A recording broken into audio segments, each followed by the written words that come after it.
I'm currently in the process of building out a brand new website for a gym I'm working with. And as part of that website, he actually wants to have a page dedicated to all the personal trainers across his different various locations. Now, I originally set all this up with static information just so I could send a proof over to the client, but now that he's approved all that, I wanted to go back and set up each one of his trainers as a post inside its own dedicated custom post type. That's also going to include creating custom fields, which will map to all the details about each one of the trainers. So today I thought I'd take you along to show you how I set up what's essentially a staff page on a website using a dedicated custom post type for each one of the employees. Setting up custom post types for staff, or in this case for trainers, is something that I really like doing because not only does it make the information easier to query across different parts of the website, but it makes it really easy to manage in the future. If you need to make changes to the way the information is displayed, you can do that through one single template. Or if you need to change certain information about a staff member, like something in their bio or their image, even a client can do that through the back end, just on the post, without having to actually get into the editor and start messing with the design of the website. So if this sounds like something you're interested in, stick around and let's get started. So what we have here is actually a trainers page where they're going to list their different personal trainers. And I've just gone ahead and mocked up what this is going to look like on the website using static content.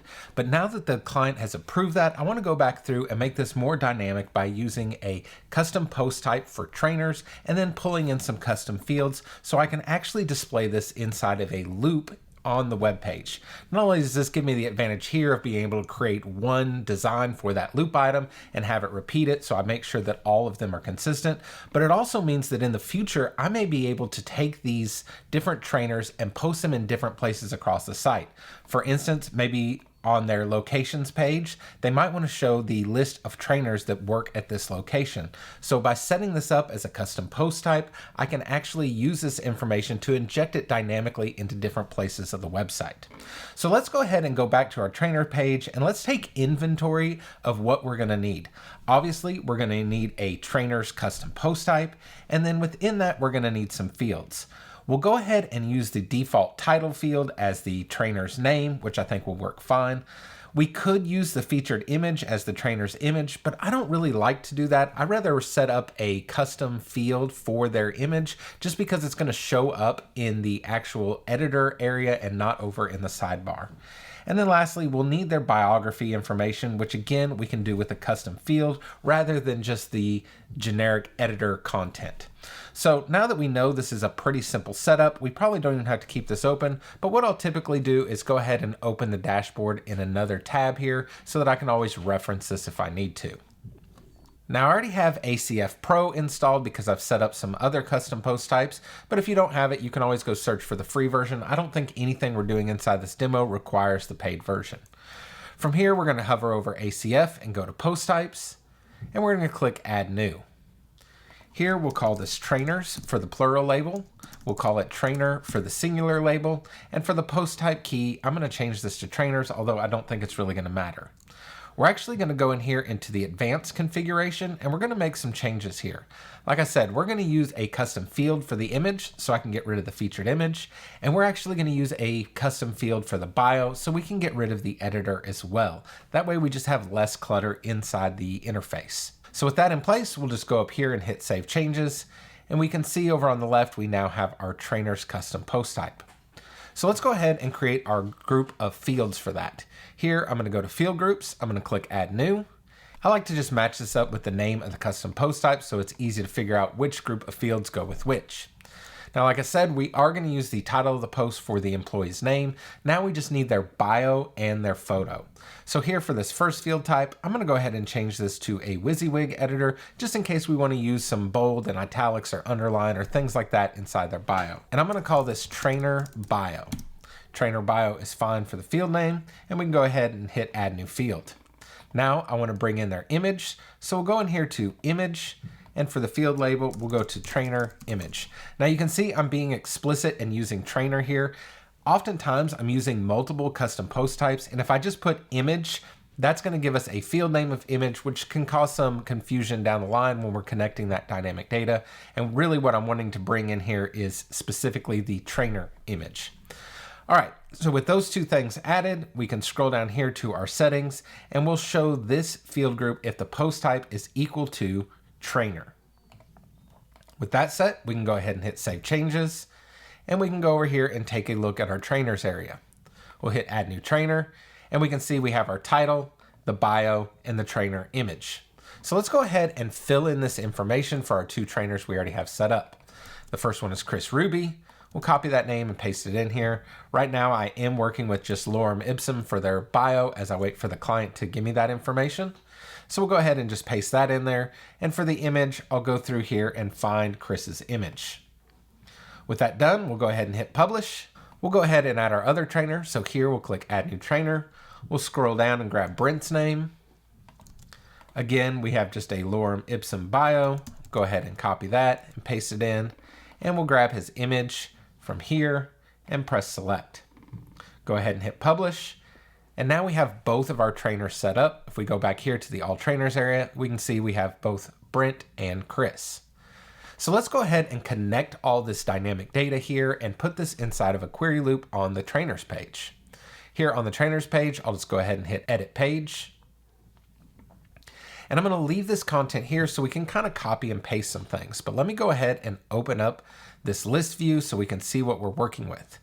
Inside this section, we have a grid with two different containers. The one on the left has our Meet Our Trainers, and the one on the right has all the trainer information. Like I said, I'm going to leave that for now, but I'm going to go ahead and scroll down here and add a new query loop block to this section. I'll go ahead and move it to the top, and we'll just start with a blank query loop. All right, so inside of our query loop, we have our grid and then our post template. This post template, we do want to be 100% width here. Usually we're stacking that to make it 50 or 33% to have multiple columns, but here we want each of the items in the loop to take up the full 100%, so that default is fine. Now inside of it, we're going to want to match what we have here. The easiest way, I think, is to just go in here and grab this grid that contains my image and all the information, and we'll just copy it. We'll go back into our query loop. We can add a paragraph just to have something to paste into, and go ahead and hit paste.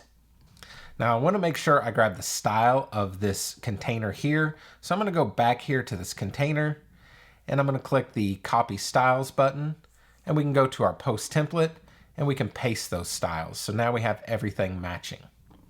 Now that we have that in place, I'm going to go ahead and delete these extras that I already built with the static information.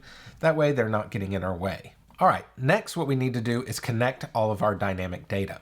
So let's go here into the query loop, and we need to tell it which kind of post type we're querying. So here we actually want to query in our trainers, not our posts.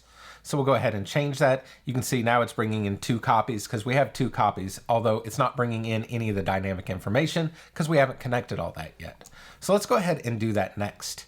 Here under the name, I'm going to go down here on the right-hand side, and we're going to enable the dynamic data, and we're going to change this content source to title. So you can see now it's bringing in Brent for one of them and Chris for the other, which is perfect. Now I'm going to go ahead with all this extra text. We have multiple paragraph blocks in here. I'm just going to go back down to 1, and we're going to change this to a headline block and change the tag to paragraph. Now we need to remember exactly what we called this. I remember that we called this trainer underscore bio. So I'm going to go down here to our enable dynamic data, turn it on, and we're going to change the content source to post meta. Now we have to go ahead and put in a post meta key. So I'm going to call it trainer underscore bio. Now, unfortunately, we don't get a preview of this in the back end, so we're going to have to go to the front end to make sure that that's working. But before we do that, let's go ahead and connect the rest of our data. So here for the image, again, we're going to enable the dynamic data. We're going to change the image source to post meta, and this is going to be trainer underscore image. And we'll go ahead and click on that to make that connect. Now, lastly, we do need a little bit of gap in between here. So I'm going to go back to the grid just inside of our query loop, and I'm going to add 20 pixels of vertical gap. Let's go ahead and save this now, and we'll go take a look at the front end to make sure all of our dynamic data is connected. So you can see here we have Brent, we have his biography information and his image, and here we have Chris and Chris's image and biography information. So all of this is working perfectly. Now, we did copy and paste everything I designed before, but just to make sure, I'm going to go ahead and look at this on mobile and tablet. Looks pretty good on mobile. And we'll go to our tablet breakpoint, and it works pretty well there as well. As you can see, setting this up is actually pretty simple, and if I wasn't talking you through the process, I probably could have been done with this whole thing in just a matter of 3 or 4 minutes. Setting up custom post types is something I'm doing more and more. On this website, we obviously just set the one up for trainers, but I also have a custom post type set up for their locations. This way, I can query their locations across different places of the website, and it'll make it really easy for them to add or modify locations in the future. Hopefully you learned something new in this video. If you did, I would really appreciate a thumbs up. And if you want to make sure to catch the next video, go ahead and hit subscribe, and we'll see you next week.